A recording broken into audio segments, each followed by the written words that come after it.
Ray-Pec community, welcome to another edition of Ray-Pec Connect. We're glad you're here with us. As you know, Ray-Pec Connect is the purpose is to provide you, our audience, with information that's more in-depth and conversational about some of the things going on here in the school district. And this year, we wanted to focus on how this district is becoming a school district of choice. We're going to explore that topic over the course of today, as well as future editions of Ray-Pec Connect. Today in my office, I have the distinct pleasure of welcoming our Chief of Staff, Dr. Voelker, and also our Chief Academic Officer, Dr. Kristel Barr. Doctors, thank you for being here today. Thanks for having us. Yeah, absolutely. So when I say Ray-Pec is becoming a school district of choice, what's that mean to you? What does that say to you? What does that mean to our parents? Most importantly, what does that mean to our kids? I think that it means that we personalize learning for our students, and our students come to us with varying needs. And we work hard to provide a varied level of programming and learning opportunities so our parents and communities can say, what does my child need in order to be successful? And we work very hard behind the scenes to provide programmings that they're able to select and know that their child is receiving that personalized learning. I think it's also community members, maybe even ones who aren't here yet, but are on in the metro saying, hey, I'd like to consider Ray-Pec. I'd like my student maybe to go there and have that opportunity or, be in that program or that building. Maybe it's something they hadn't considered in years past, but now it's a draw that they have. And I think that way also for teachers, as we're looking at trying to bring in talent, teachers being able to say, I want to work there so I can do, great personalized things for kids. Right. As I enter my fourth year in the school district, I know this work started long before I got here as to making sure we had ample opportunities for students. And I think one thing we've done is kind of crystallize around that thought is that we want to provide as much as a private school does, all the way up to maybe where we can't go into religious education, that sort of thing. So when I say that we want to make sure we offer everything so our parents, our students don't have to look anywhere else, what does that mean to you? Well, exactly as you stated. I think to expand on what I said when we started, if I'm coming in as a parent and looking at a school district, what am I thinking of first? I'm thinking of my own child. And then I look at that school district and do they have an appropriate program for them if they want to go into college? Do they have an appropriate program if they want to join the workforce or if they want to go in the military? Or they excel in a certain area or they struggle in a certain area? How can we be that? And we've been working hard to be that option for any parent in the state or outside that comes in and says, I want the best for my child. I want to pick a place that has the programming that is suited to them. Dr. Barr, what are some of the things we've done lately, if you can put some of the pieces together for our parents who are listening? Because we may know about these things individually, but collectively, we've done quite a bit into moving this district to become more of a choice option for our parents and for our students. Yeah, probably the most popular is the different things we're doing at the Lead Center with having an electrical program, machining program, and now a construction program. And that is definitely for kids who were probably wanting to go straight into tech school or the workforce. But I think the other beauty is on the other side of that programming is things like our teaching academy to do our Grow Your Own, but then also our enterprise and design program, where actually the possibilities are endless. I'm interested in X. I get on a team, work with a business partner, and explore more and learn more about that. I mean, we have kids who work on multiple projects throughout the year, and they're really just exploring, am I interested in this? Sometimes deciding yes, sometimes deciding no. And that, I think, is special because it's open to all kids, as all of our programs are. We really try not to do any kind of gatekeeping, if at all possible. We want all walks of life to be able to go into this programming, not just this certain kid with this GPA or this certain kid with this. And I think that greatly increases opportunities for our kids, and they see that they can, in fact, explore things. And quite honestly, it's free in public education. So, and then I think we're also looking to explore, how can we get that exploration down into even some of the younger levels, so that they're researching and questioning and wondering and solving problems and working on projects, so that they even have a more crystallized idea when they get into high school, and then definitely have a solid idea when they graduate from us. And it's not, I don't know what I'm going to do, it's, I want to do this and here's how I know.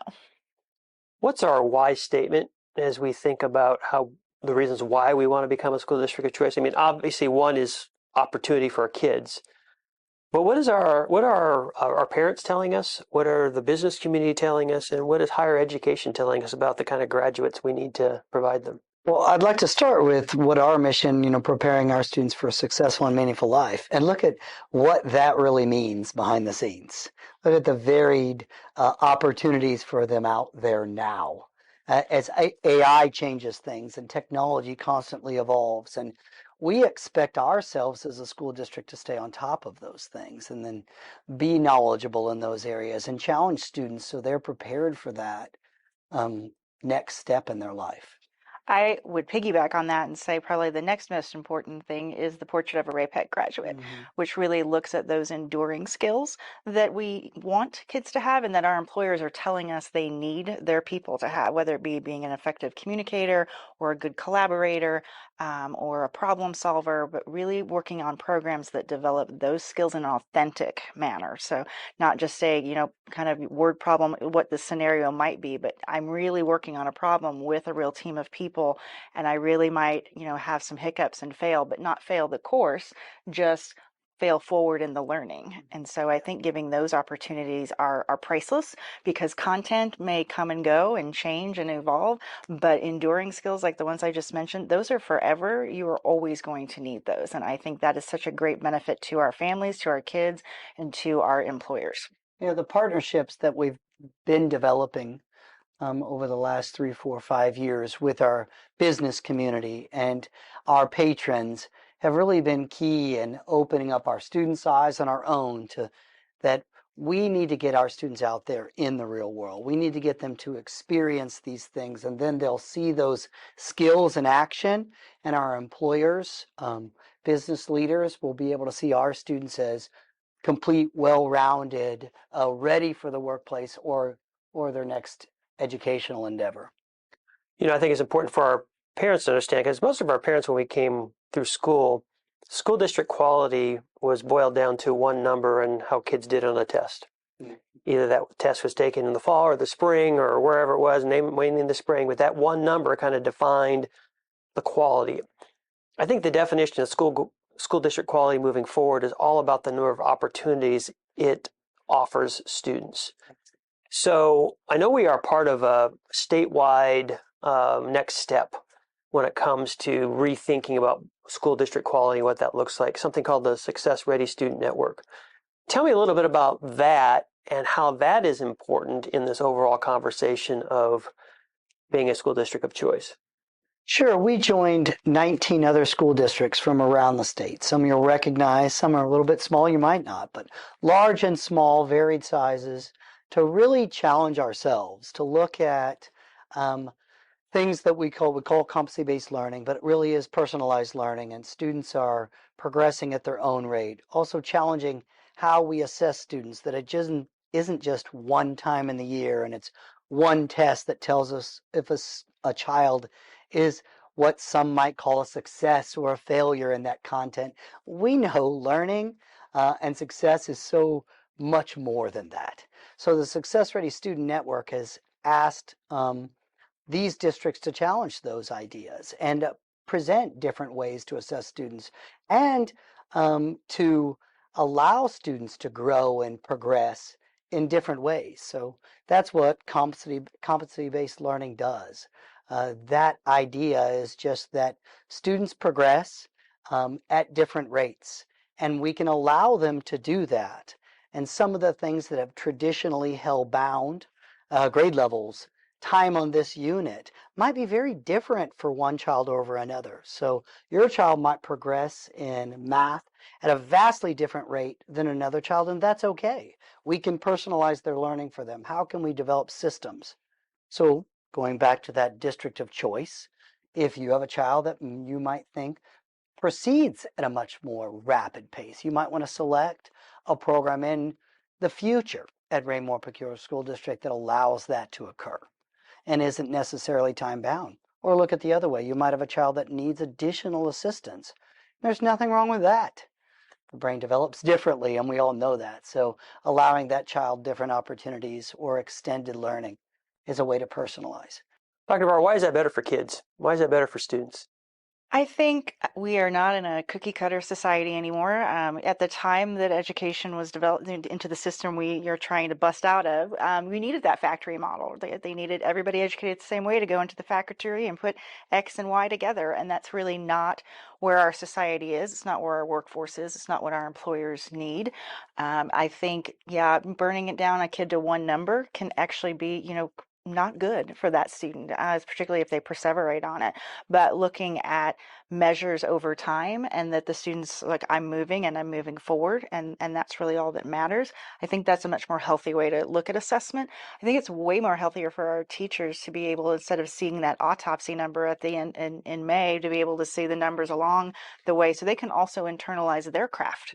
And what am I doing that's moving kids, or what do I need to change that's moving kids? I think the other thing I love about the Success Ready Student Network is it's combined with real world learning. So really this is more just layering on to, some things we're already a part of, and continuing to dive into that authenticity. And so looking at measures, yes, there'll be assessment measures, but also looking at other measures of how kids are successful, like on some of those enduring skills, which I think combined gives you a well-rounded picture of a student. So you said a term called real-world learning that some of our listeners today may not be very familiar with. How would you define what real-world learning is for our parents who are listening, and how does that play into the school district of choice model?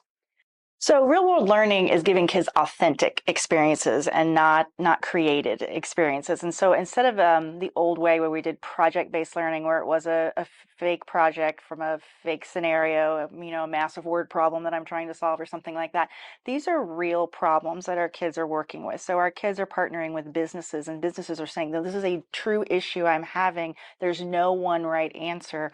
Can you tackle this and try to give me some solutions? And like I said earlier, sometimes the kids, are successful, sometimes they fail. I've talked enough to our kids to recognize that they will tell us this is a safe place to fail. And I've learned more from that than sometimes my successes. It's also putting kids in authentic situations like our electrical kids or our carpentry kids, going actually out to a house and doing wiring and realizing even those little things like, hey, when it's 30 degrees outside, I should probably not be wearing basketball shorts to do electrical work. I'm going to come in my Carhartts tomorrow. Those are things that drive employers crazy that we can already train out of kids while they're still with us. And so I think giving those kids those opportunities now, again, where they can get some of those training from teachers, and instead of having the employers have to do it, I think is going to give us better employees in the future, and a lot more success on the part of the student. When we've talked about this model, obviously, I think the connections are made to the secondary level fairly easily. But this really is an early childhood through 12 approach. Tell me what that looks like at the elementary level and the early childhood level as we start thinking about our district as a school district of choice. Yeah, I really enjoy, I've been watching the elementary students experience their authentic, engaging problems in their English language arts curriculum, and to see the engagement level of a young person as they're tackling either a passion that they have or a problem the class is trying to solve. The earlier we can start with what students experience or students believe to be authentic problem-based learning, the more I believe that we'll have the next level stay connected. For example, I was a middle school principal, and I could often see my students begin to disengage from traditional instruction as they're 6, 7, 8 years into that model. They no longer saw the connection to themselves as the learner. But when you bring back problems of today and problems of our business community and problems that these students are experiencing and ask them to work through them, the connection and the engagement to learning is at a completely new level. So I just, as a parent myself, would have loved for my student to be able to experience that type of learning and know that they were engaging in learning that was meaningful to them. I was actually talking today to our 6th grade science teachers, and they do an inquiry-based science, which is all about having this question that has many answers, and they don't tell the kid the answers, they have to work through it. They were talking about how this year's 6th graders are already so much further ahead. And I do attribute that to some of that K-5 ELA Yes. curriculum where they're doing their problem-based and project-based learning, is that the kids are coming to them now with more, and so they're able to go deeper and faster. And we're only in the first couple weeks of school, and they're already seeing that. So I do think we're going to receive benefits, great benefits from that way of instruction that we're doing at K-5. I also think a great opportunity for parents to know about is our Lead Center camps. We just kind of piloted it this last summer. We did a K-5 camp and a middle school camp, wildly successful. It was a week of kids, getting in, doing that real world learning, tackling real problems, real questions, real issues, and the kids loved it. We're definitely looking to expand on that in the future so that kids have that opportunity all year round, during the school year or in the summer if you so choose. As I said earlier, over the course of the next several months, we are going to be diving into these topics a little more deeply.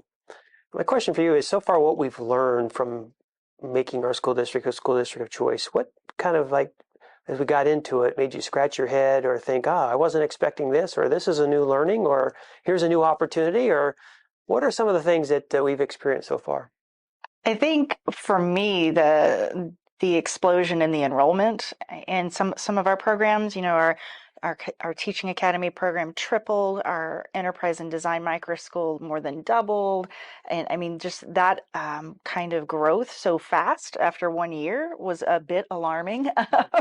And so it took a little more, kind of configuration. In a positive In way. a positive In a very way. positive No, way. in a great way.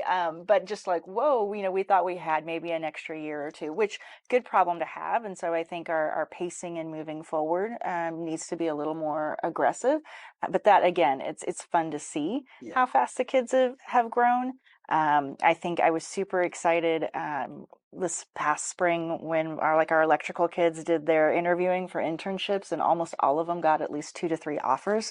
That is not something I expected after 1 year, but great opportunities, again, both for the student and for the employer. So there's been some really great things. I mean, it's been a bit of a building an airplane while we're flying it. And so there's always those kind of hiccups, but we've been able to move through it, and kids are still having a great experience.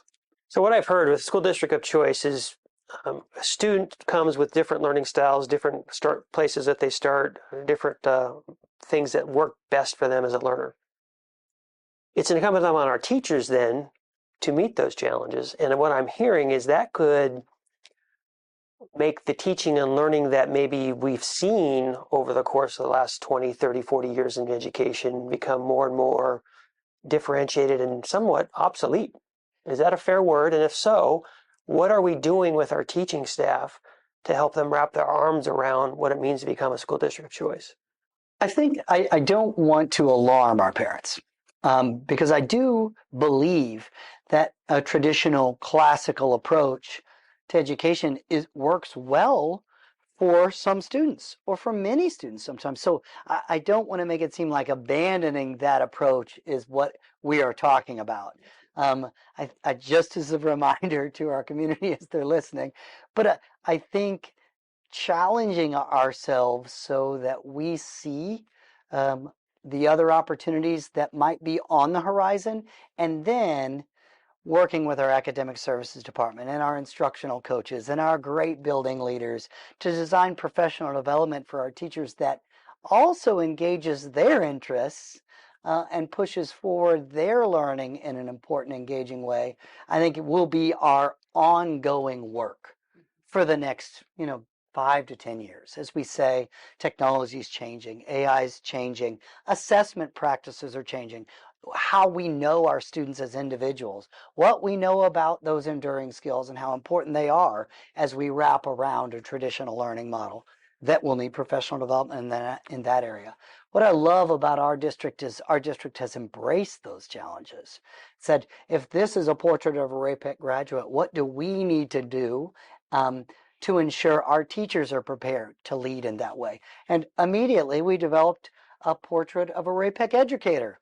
So we knew, hey, our students are going to need to learn these skills. What skills do our teachers need to exhibit and show so that our kids can be successful? And then we dove into those. So I just love that this organization is willing to ask the difficult questions and to say, what does the future hold?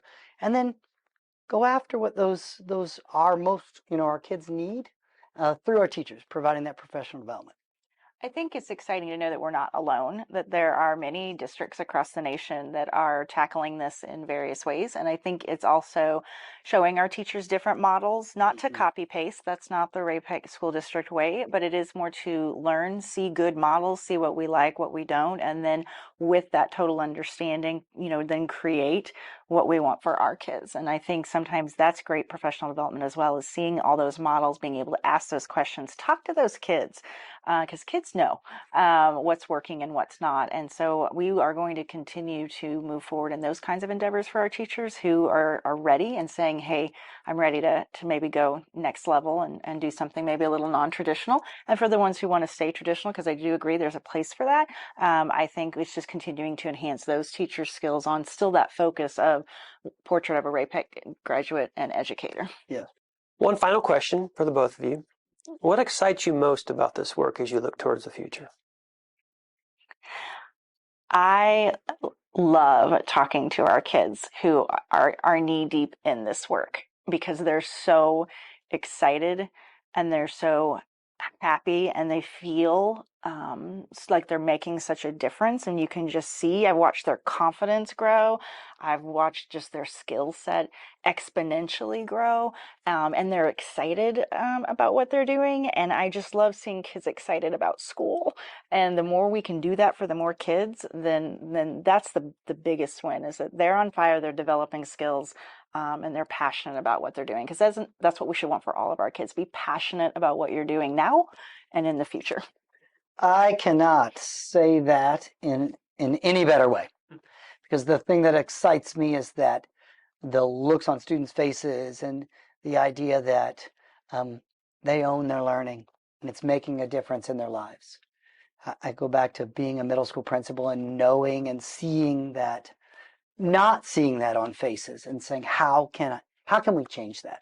How can we work together to change that? So they own their learning and they're excited about it. And this is definitely putting that look back on those kids' faces. Well, over the course of the next several months, we're going to continue to unpack this conversation, because it's a critical conversation, a critical development and motion for our school district to move forward in becoming a school district of choice. So thank you, Dr. Voelker, Dr. Barr, for your time today. As I said, next month we're going to come and kind of unpack this just a little bit more. Ray-Pec community, thank you again for listening to another episode of Ray-Pec Connect. This is our program where we explore current topics in the district a little more in-depth and conversational. And as you know, our current topic that we're going to be delving into this year is all about Ray-Pec School District becoming a school district of choice. If you have questions for this program or anything about how we've talked about school districts becoming a school district of choice, email rp.update@raypec.org. Again, that email for questions is rp.update@raypec.org.